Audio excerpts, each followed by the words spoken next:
welcome back to another Brett Snodgrass podcast, y'all. Thank you guys for joining me today. Oh man, I am pumped about this podcast guest. He is a repeater, and don't turn it off yet because this guy inspires me every single time I chat with him. He was on the Brett Snodgrass podcast numero uno. His name is Josh Howard. He is a missionary in India, moved to India, I think 14 years ago in the mission field, and they are doing a movement that is going like wildfire for the gospel in India. I believe that he said this year alone, they've seen 27,000 people give their life to Christ. They have planted thousands and thousands of house churches. It is growing exponentially, and God is doing a major work with Central India Christian Mission through Josh Howard's ministry over there. And awesome stuff. Not alone that, he has also started a real estate business in Indianapolis, Indiana, and he doesn't have to raise support anymore. He talked about in their first full year, $500,000. Crazy stuff. And he's brought other people from his mission, his staff, to work for his real estate company, and he's teaching other missionaries to raise their own support, tent makers, not to raise their own support, but tent makers in the mission field doing their own businesses.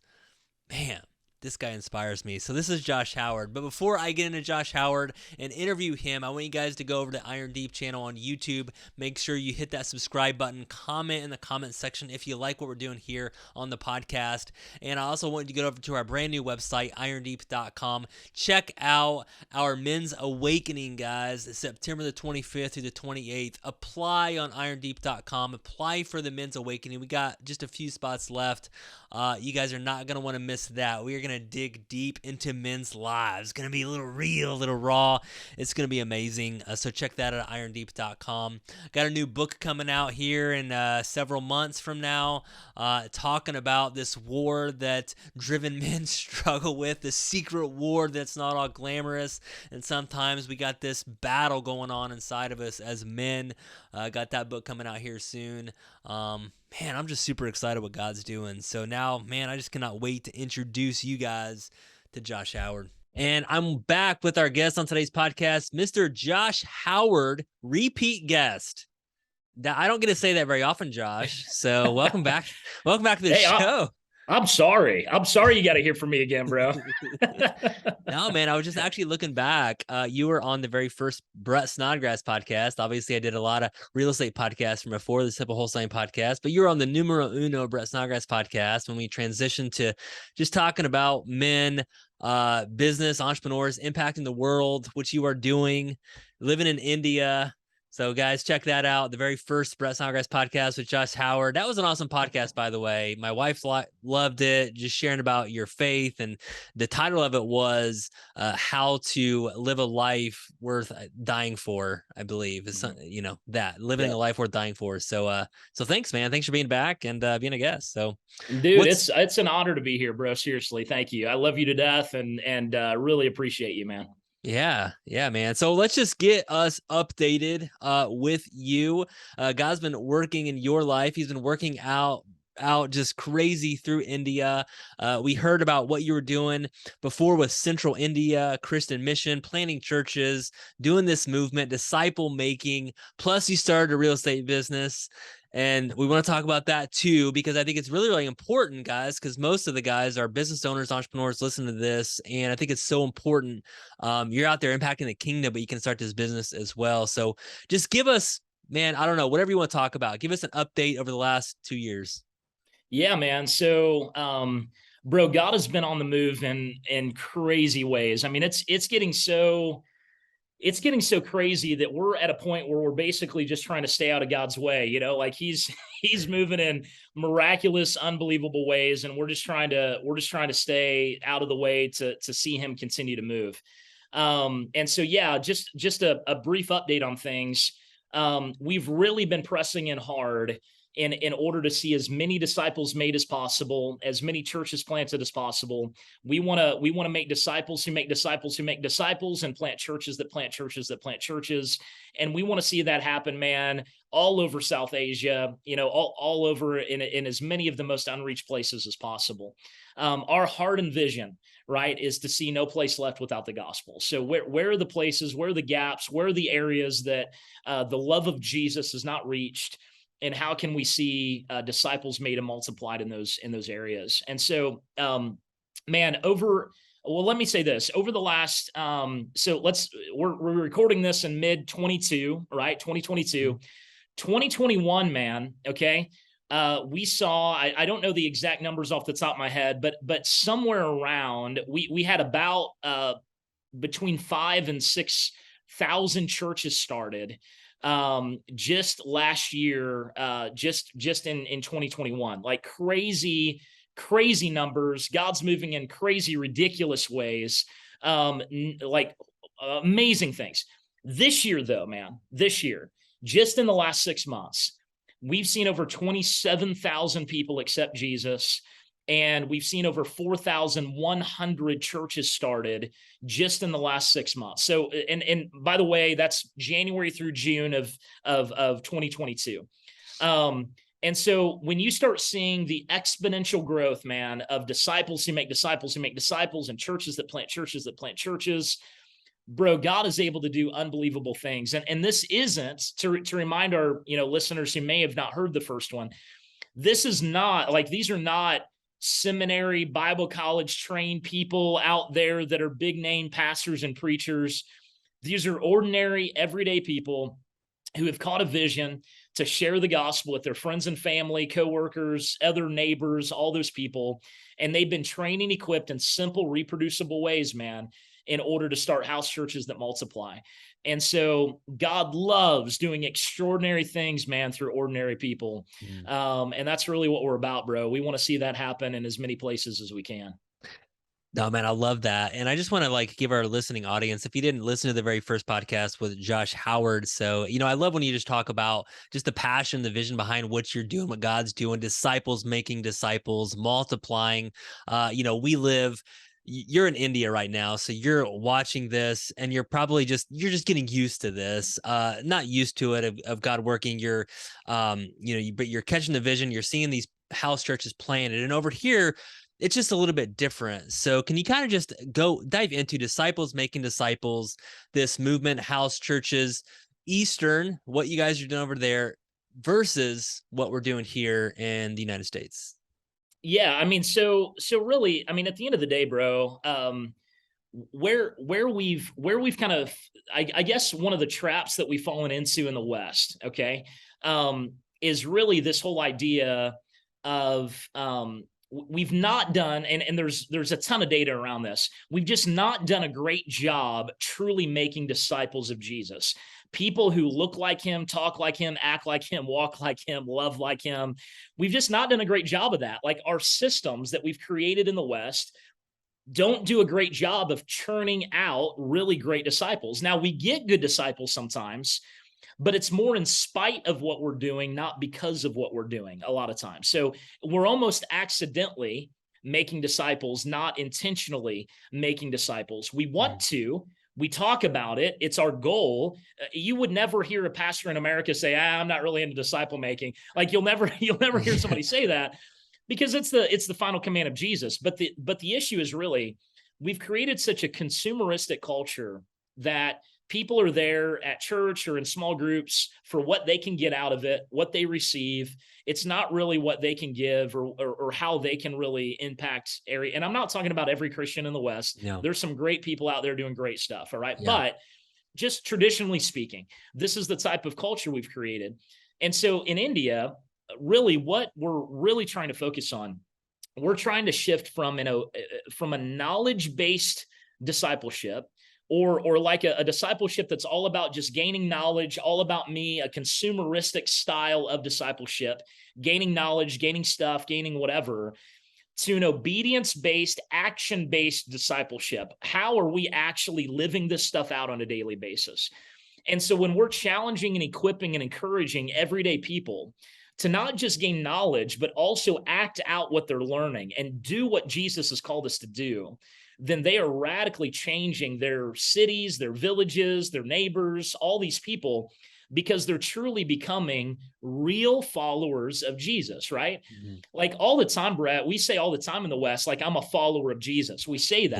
Yeah. Mm-hmm. But the Yeah, for truth is, sure. man, we're not really following him anywhere, usually.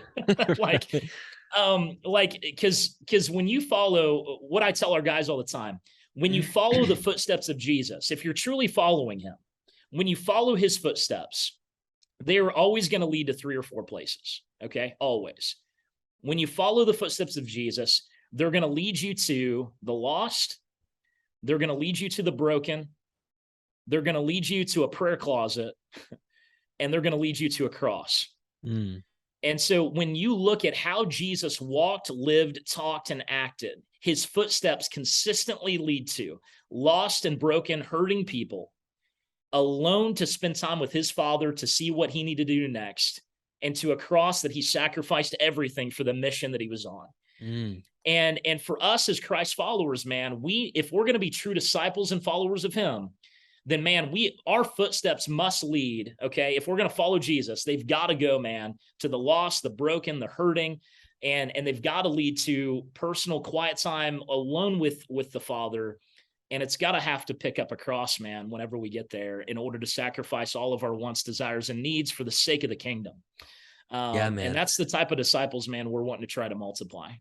Man, I love that. I love that, because really you're just looking at the lifestyle of Jesus. And you're right. In the West, we say I'm a follower of Jesus, and we want Jesus in our life. We want what that brings, but we don't want the sacrifice of living out the lifestyle that he lived out, and mimicking him and living in his image. You're exactly right. And I also just captured what you were talking about. We don't really have a great system and a process of making disciples. Like if you were to ask me, and you're ask anyone going to church, in my church that I go to, it's like, hey, what's your system of making disciples? What's your process? And I would say, I don't know. Right. Maybe I talk to someone if they bring up Jesus. That's my system, I guess. So I love that you kind of have this process and system. And again, talking to business guys, talking to entrepreneurs, you guys get that, right? I mean, we all have processes and systems on how to train and equip people to plant churches. So again, such a difference. We all have the same heart. We all want the same thing, especially as Christians, but you guys just have this great system, discipleship making, planting churches. And I love the everyday people. I think, we talked about, and I want to ask this question for you. I think I might ask this on the first show, but obviously, there's been so much in the West.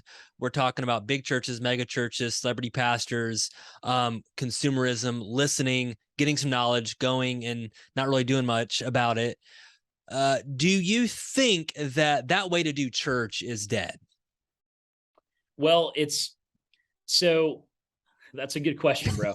Is it currently dead? No. So there are still vibrant, incredible, amazing churches out there that are large, doing a great job, that are impacting their community, all of that, right? Like absolutely. It is still alive and kicking, and many of them are doing incredible work. And so for me, when I'm talking about more of like the disciple making movement stuff and the everyday people stuff, it's not necessarily to say, hey, the way we're doing church is bad or wrong and it's dead and we've got to quit doing it that way and we've got to do it a different way.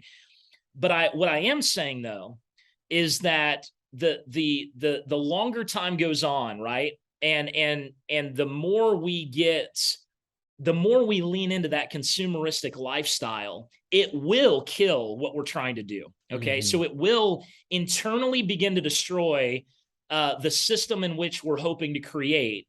Because when we're creating a system that's all about me and not about what Jesus has called us to do, then it leads sometimes to this inner decay that leads to this discontentedness. Like the majority of people sitting in the pews, they know deep inside, there's got to be more to this Christian life than this. Yeah.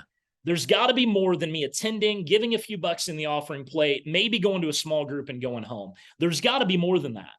And so what we're seeing churches actually do, rather than dying, we're seeing churches that are sensing this same thing, Brett, And so we even lead like cohorts of churches, like our ministry does, cohorts, groups of churches that are all dreaming about making the change that you and I are talking about. Hmm. And so we're seeing more and more churches across the world right now, rather than just kind of sinking back and saying, we're dead, it's done. They're beginning to see, how can we shift and change to be disciple making focused, multiplication focused, outward focused rather than inward focused, not consumeristic, but mission oriented? How can we shift our church's culture to be all about that? And we're seeing churches, man, by God's grace, really catch this vision and beginning to make that change. I will say this though, Brett, if churches don't begin to make that change, then yes, I mean, the pathway we're on is towards death and dying if we're not making that shift and change. But the churches that are making that shift and change, they're beginning to see their people awakened with a brand new purpose and identity about what God is calling them to do. And it's bringing life and power back into their churches, which is unbelievable to see. Yeah. Oh, I love that. So good. So I also think it doesn't have to be an either or too. And you guys are Yeah. also coming alongside these churches and talking about this. And I always tell my wife all the time, like, I want to bring this inside of our home. And I want to do this inside of our home, not just a building that we go to and sing some songs and listen to a message, but I want to really live this out. And that's been on my heart, really on fire too. So love that, man. I want to just this is awesome. What you guys are doing is amazing. Seeing so many disciples come into Christ, and I want to transition just a little bit because we're talking to a lot of business owners and entrepreneurs on this podcast. And one of the things that I saw you do is I would call you like a missionary. Is that right, or is that not right? Yeah. That's true. Okay. Yeah. Okay. So you're a missionary and you've been planting churches in India. But I saw a couple of years ago, you started a business, which I thought was fascinating, because I know how hard it is to start a business in Indianapolis. Real estate business is what I've been doing the last 15 years. And you started a business also in the Midwest, flipping houses, doing some real estate as well. But you lived in India, and I was like, oh my gosh, this is so fascinating. And some people, this is so hard here. Can't imagine someone living in India. Plus, you were doing all this other stuff, and God's doing amazing work. But you also launched this very successful business. Can you talk about that? What was the Yeah. reason? What was the reason behind that? Yeah. And talk about what's been going on with that, the results. Yeah, man. So my brother-in-law and I, Greg, he's my wife's sister's husband, right? So him and I have been talking for years about, because we're pretty entrepreneurial anyway, right? Like, we're pretty apostolic. We like to start new stuff. And we've been talking for years, man, about, wanting really to create income streams so that we're not living fully on support from the West, but so that we can do the mission work we're doing as volunteers and take care of our family and take care of the future for our kids and all of that without needing to depend so much on foreign support, because you never know when that's going to stay or go. You never know when it's going to dry up or increase. And there's kind of I don't know if you know this, there's kind of a ceiling in the nonprofit world of how Yeah. much you can make. And so we had families, we had kids, we're thinking about their future and college and all this stuff.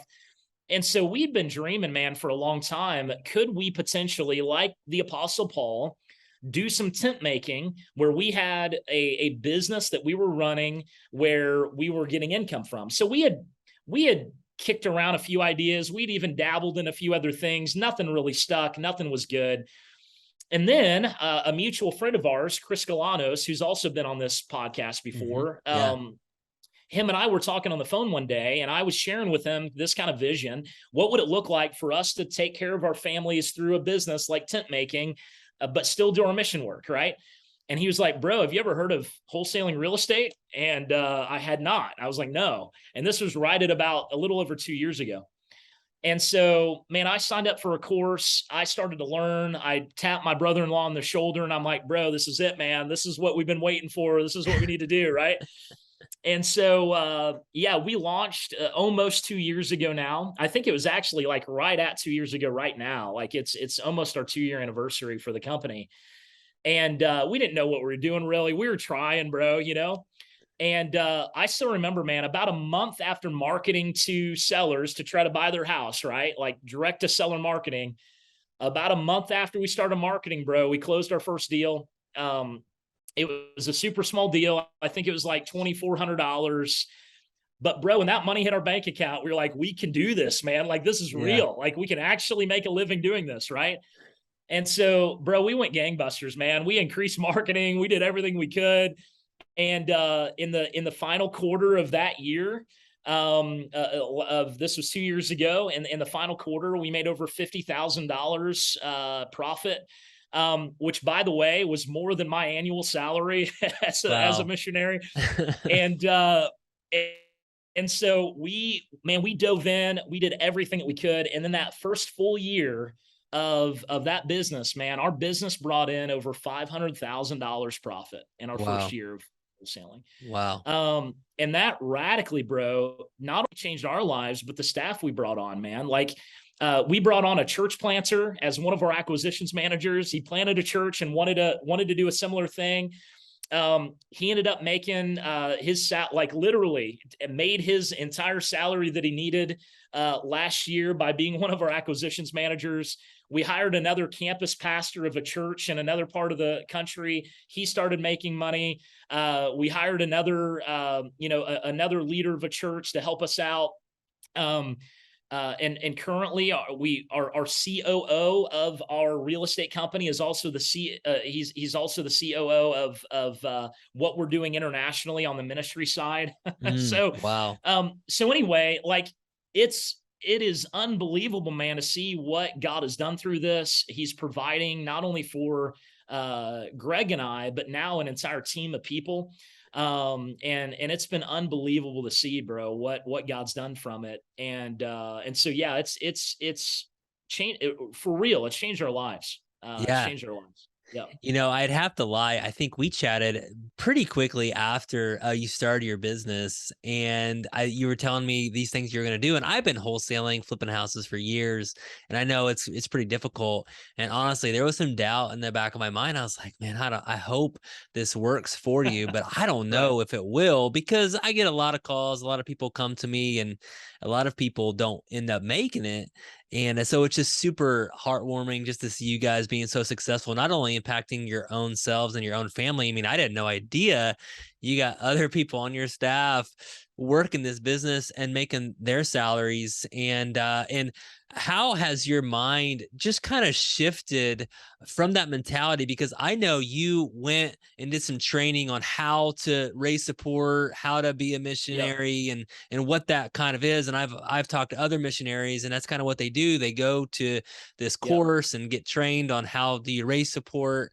And I know that that's sometimes this other side of missionary Yep. work that's just kind of frustrating at times, and Yeah. you have to do that. So how has your mind kind of shifted for yourself and Yeah. just for other missionaries now that you kind of come into contact with?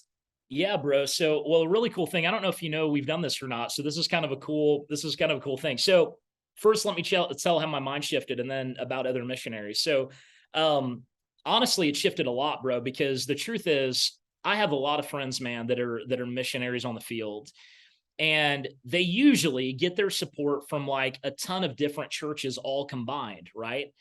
Well, if one of their major supporters ends up shutting down support, or they say we can't give anymore, bro, they've got to leave the field, go back to America and raise that support, because they can't live there without that support. Right. And so when you're constantly dependent upon the ebbs and the flows of how generous people are, or ungenerous they are, and you're fully dependent on that. Now, there is a piece of living by faith, and I get that completely, and that's awesome and great. But this whole tent making mentality, bro, it radically changed the way that I view this now. And so because of our first full year in wholesaling and what that did for Greg and I and our team of people, right? Um, Me and Greg and one of our other friends who's also in South Asia, a guy named Jared, we put our heads together and said, what would it look like if we could actually help train other missionaries in other countries how they could do the same thing? And so we actually launched this thing called Nomad Wholesaling. And the idea is actually we're targeting church planters, pastors, missionaries on how they can build similar businesses to what we've done and help coach them through that process. I mean, we've got a guy in Slovenia, we've got a guy in Thailand, we've got a guy in Sri Lanka. We've got an old church planner in America. Anyway, we've got these different people that we've been really pouring into to try to help them start similar businesses. And man, when it clicks for them, bro, it changes everything. It really Mm. does. And so now our guy in Slovenia, man, he's killing it, doing wholesaling from Slovenia. Okay. And not only that, he recruited a couple that's going to come and live and be like a part of their team in Slovenia. And that couple didn't have to raise support because his wholesaling company is now going to be supporting that couple in Slovenia. And so it changes everything, bro. It really does. I mean, Yeah. you'd think Paul was onto something, right? 2,000 years ago with what he was doing. Yeah. And so, yeah, we've got a passion, man, to try to help other pastors, missionaries, leaders. How can they start similar things in order to help provide for them and their families? And so that way they can focus just on the work they need to do in that country and not really have to worry about the fluctuations of support. Yeah. No, I just love your heart behind it because, again, it just goes back to that multiplication, that abundant mindset. It's like everything that you learn, everything that's on your heart, you're passing it forward just to impact people. And I know what that's like.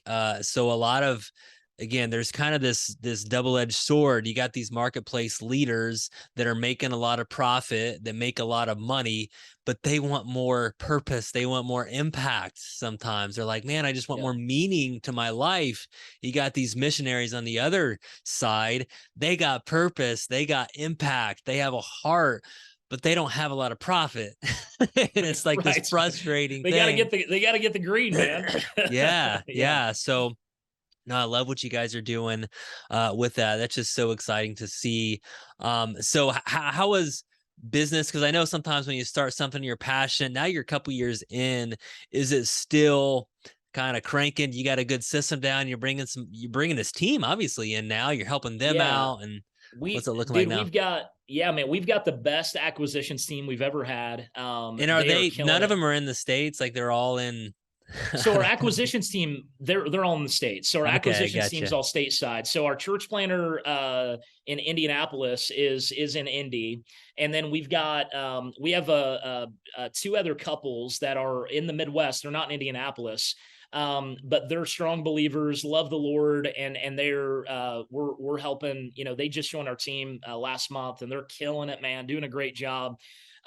We've got several VAs in the Philippines that are on our team, and now our new COO that I told you about, he lives in England, actually. And the world's flat, bro. The world is so So small. yeah, it is, man. So our new COO is in England, and then Greg and I live here in India. So we're doing it all from here. But yeah, so Wow. just like any business, bro, there's ebbs and flows, right? Yeah, And this for last sure. quarter of real estate, I mean, it was a tough quarter, The but you're market. always Yeah. going to have that. Yeah. But now we've got, I think, 15 contracts right now, like 15 properties on contract. We've got 4 more that are supposed to be signing on Friday. And so it's picked back up again, man, and it's kicking again. That's So awesome. it's going really, really well, bro. Yep. No, I love that. Yeah, I mean, anything has ebbs and flows. I'm sure your ministry throughout the years has had Oh yeah. a lot of ebbs, a Yes. lot of A lot of flows. ebbs, sometimes no flow, sometimes a lot of flow. You never know. That's right. That's right. Well, we got about 5, possibly 10 more minutes here, Josh. I really want to just dive in. So we talked about, what's on your heart. Your heart is impact, multiplication, making disciples. You're now in this business and impacting people that way.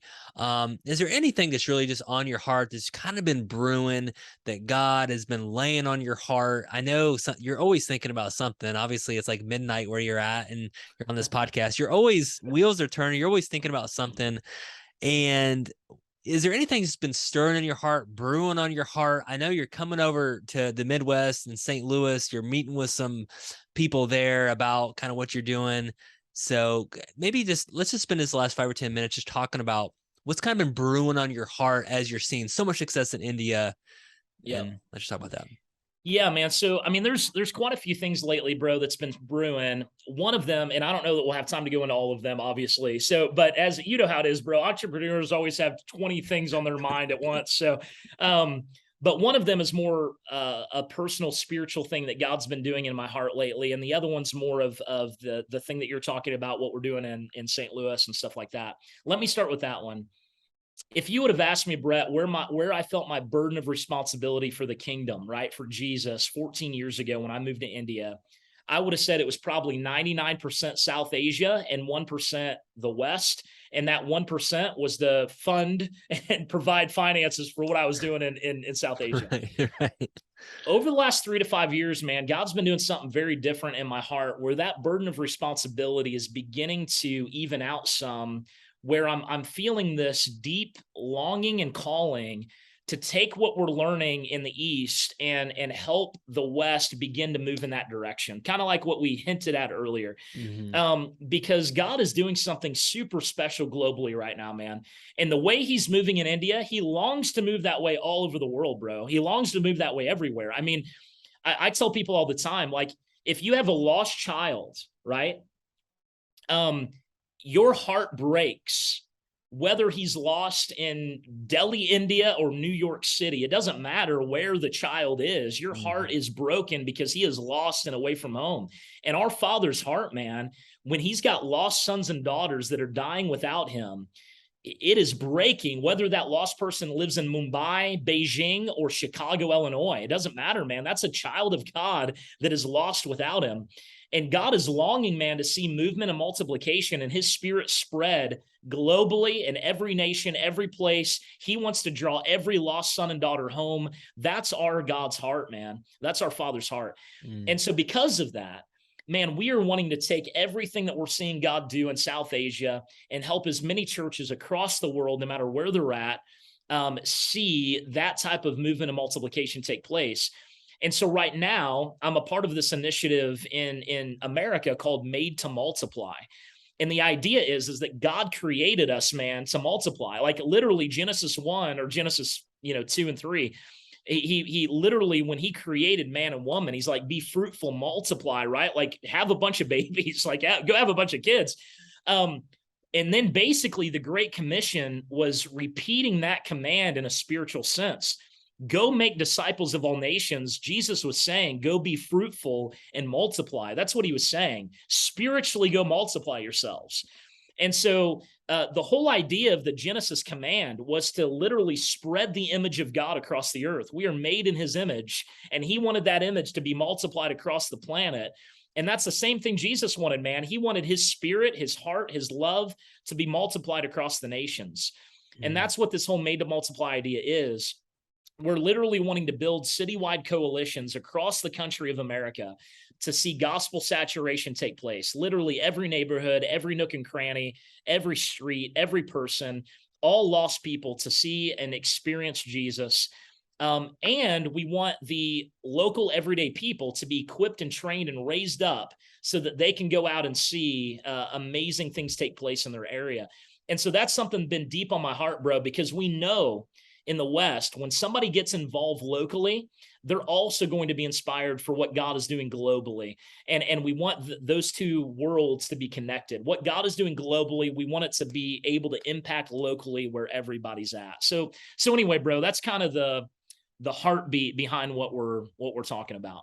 No, man, I love that. I love that. And it was just funny because I think God's just speaking to me. I mean, I've been talking a lot about fruit. I did a podcast a couple weeks ago. I did a solo tour, and I was really just talking about fruit. Been studying John 15, just about the vine and the branches remaining in Christ. He will remain in us, and really just talking about he will know by looking at our fruit. And I was Amen. talking about fruit, and we talk about in West heaven or eternity, and I was just feeling that Jesus, I mean, one of the questions is like, hey, where's the fruit? Where's the people? Where's where's the people that came with you? Like, where are you by yourself? Why are you by yourself? Right? Where's the people? Right. So I think I just love the message behind that: be fruitful, multiply. I know that I would love to get behind it, love to learn more about it. And it's one of those things that I just think it's that shift in mindset, just like anything. We get so ingrained with how we're supposed to do things and the old way of doing things. And I think just coming back to this is awesome. You had a story I want you to kind of share before the podcast that we haven't shared yet, but you were talking about a couple of gentlemen over in India, and they were going to villages belly to belly, face to face. And one of their goals was, I think you talked about hundreds of villages these men Yeah. have visited. Can you tell that story at the end of the show here? Yeah, man, absolutely. So a few years back, man, God put this vision in my heart about true Luke chapter 10, Matthew chapter 10 teams. So Jesus sent out his disciples two by two in those chapters, right? And they went to village, proclaiming the kingdom, casting out demons, healing the sick, and they were seeing just incredible impacts as Jesus was coming to town. And so the vision kind of was, what would it look like to have teams like that today in a place like India, going town to town, village to village, proclaiming the kingdom, man? Like, what would that look like? And so we began to cast vision and recruit people. We got 7 teams of 2, so 14 guys that basically said, we're going to give the next year of our lives to this. And we're going to go after these 2 districts in India. And we're literally going, the goal is to hit every village in that district. Okay. We started this 3 months ago. Again, it was 7 teams of 2 each. They have already hit 303 villages in the last 3 months. And belly to belly, knee to knee, have shared the gospel with over 3,200 people, man, in Wow. 3 months. Wow. And they are every day, bro, in new villages. It's unbelievable. On our WhatsApp group, we're literally getting GPS coordinates every day where these people are at. And it is so cool to see every day, man, like what God is doing through these guys. They're seeing miraculous things happen, man. They're seeing people set free from demonic junk in their lives. They're seeing the kingdom come, bro. And it's so cool to see their eyes light up. I was literally just with them today, Brett. That whole team is here in my city today. We had a meeting together to hear testimonies and all that. And Wow. so to see their eyes light up, man, this is what pastors all over the world, bro, when they thought about going into ministry, this is what they dreamed of, and they get to do it, right? Like, I looked at these guys, I'm like, most of the time I'm in an office, man, like, you're my heroes, bro. Like, you're doing it. And it was so cool, man. So our vision and dream, man, this was kind of a beta test. We want to scale this so that we have teams like this literally in every district of India and then in every district of South Asia, so that we can know beyond a shadow of a doubt that the Great Commission has been completed in every district of this nation. And that's really the heart that we're going after. I love that. Can I ask you just a quick personal question? So when these gentlemen came in over this past week, what was their like energy like? What because obviously this sounds just exhausting, going to village, maybe draining. And I've talked to pastors all of, obviously in the West, and a lot of times the exhaustion sets in. But I want to ask you, like Yeah. personally, no right or wrong answer is, what was their energy like when they were sharing with you the stories and the Dude, testimonies? all power, all excitement, all energy. I mean, these guys, so we've made a really big deal, Brett, about their rhythms of life. So we've not forced, this is going to sound horrible. So they are not allowed, okay, 1 day a week to go do any of this work. So they have one Sabbath day every week that they are not going out and doing this. We've made that be a part of their commitment to us. Not only that, every morning they have to have abiding time with Jesus before they hit the villages. Mm, If they've not been connected to the vine, they are not going out to try to get any fruit. yeah. And so we want them every single day, man. And many of these guys, bro, they're spending a couple hours every morning before they go out to the village alone with Jesus, with the Father, abiding in him, worshiping him. When you're living a lifestyle like that, bro, and your rhythms are like that, all the ministry is literally out of the overflow of what God is giving you. You're not depleting your tank like that when you're living in those rhythms. The reason why most of us leaders, and I've been there, man, I still get there sometimes. Yeah. The reason why we get so depleted, bro, is because we don't have those rhythms in our lives. We're constantly pouring out and never getting poured into. And Mm-hmm. we've made it super clear with these guys, man, this needs to be out of the overflow of your relationship with Jesus, overflow of the Sabbath, which is why when God created the earth, man, day 1 after Adam and Eve were created was the day of rest. Okay. It was not. So everybody thinks, oh, God worked for 6 days, then he rested. Day 1 of humanity was rest. Day Mm. 1. And so he was saying, you don't rest from work, you work out of the rest that you've received. And that's what he was teaching them from day one of day one of humanity, humanity being created. And so that's what we're trying to teach them, bro, is just getting proper rhythms in place. No, I love that. I love that, man. That's awesome. I just was really curious about that. And I think you're exactly right when we talk about just when I feel depleted, is because I'm just doing and not being, not connected to the vine, right? Just we talked about in John 15.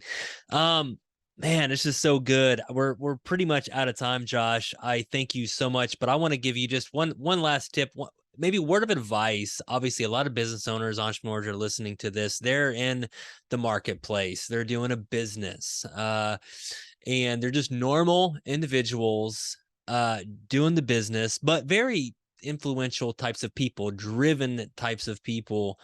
Do you have anything like just to tell them, just to share with them, any heart message to share with them?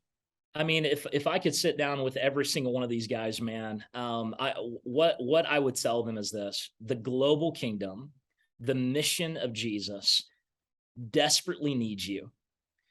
We need your skills. We need your abilities. We need your mind. We need your entrepreneurial spirit. We need your finances, your generosity. We need your heart. We need your focus. Because honestly, God's global kingdom, if we're going to see the Great Commission completed in our lifetime, it's not just going to be full-time pastors and missionaries that get that done. We need all hands on deck, man. Jesus has called us to complete this task, and you are so desperately needed, wanted, and valued because of the gifts and abilities that you bring. I mean, so many entrepreneurs, bro, they have so many skills around vision and planning and strategy. And if we're going to get the job done, man, we need like truckloads, boatloads of strategy and vision and planning, man, to get this job done. And so, yes, please jump in, get in the game, do whatever you can. If you don't know what to do, give me a call, guys. I will put you in the game. All right. We will get you involved. But absolutely, dude, if I could say anything, man, they are valued, loved, and needed in the global kingdom, and not just for their checkbook, but their skills, their abilities, their vision, their strategy. We need all of it, man, for the global kingdom. I love what you said there, because a lot of times, rich or wealthy people, they're very successful, get hit up a lot for their checkbook. And that's why have started Iron Deep is more than that, just the skills, the resources, man. Like if their heart gets touched for the gospel, like I just feel like they can, the leadership, leading their families, leading their organizations, influencing people, and just again, that multiplication. So this is awesome, man. Thank you so much, Josh, for being on the podcast today. Appreciate you, bro. Everything that you're doing. And maybe we'll have you back next year. We'll see. Sounds great, bro. It was awesome being here, Brett. Thank you, buddy. Appreciate it.